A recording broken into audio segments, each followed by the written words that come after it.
ସାଙ୍ଗମାନେ ଦେଖିପାରୁଥିବେ ଏଠି ଯୋଉ ଛବି ପୁରା ଆଙ୍କା ହେଇଛି, ପୁରା ମନ୍ଦିରରେ ପୁରା ଭଗବାନଙ୍କର ଛବି ରହିଛି। ଏ ଦେଖିପାରୁଥିବେ ବୌଦ୍ଧର ରହିଛି।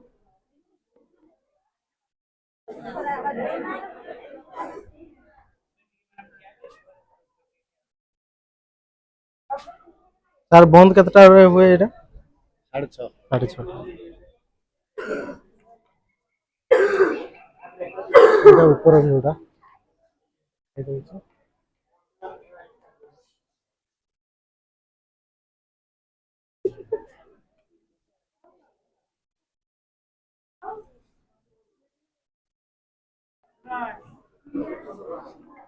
ତ ସାଙ୍ଗମାନେ ଆପଣମାନେ ଥରେ ଏଠି ଭିଜିଟ୍ କରିକି ଯାଆନ୍ତୁ। କେମିତି ଲାଗୁଛି ଏ ଦୃଶ୍ୟଟା କୁହନ୍ତୁ, କମେଣ୍ଟ କରନ୍ତୁ, ଲାଇକ୍ କରନ୍ତୁ ଏବଂ ସବସ୍କ୍ରାଇବ୍ କରନ୍ତୁ ଆମ ଚ୍ୟାନେଲକୁ।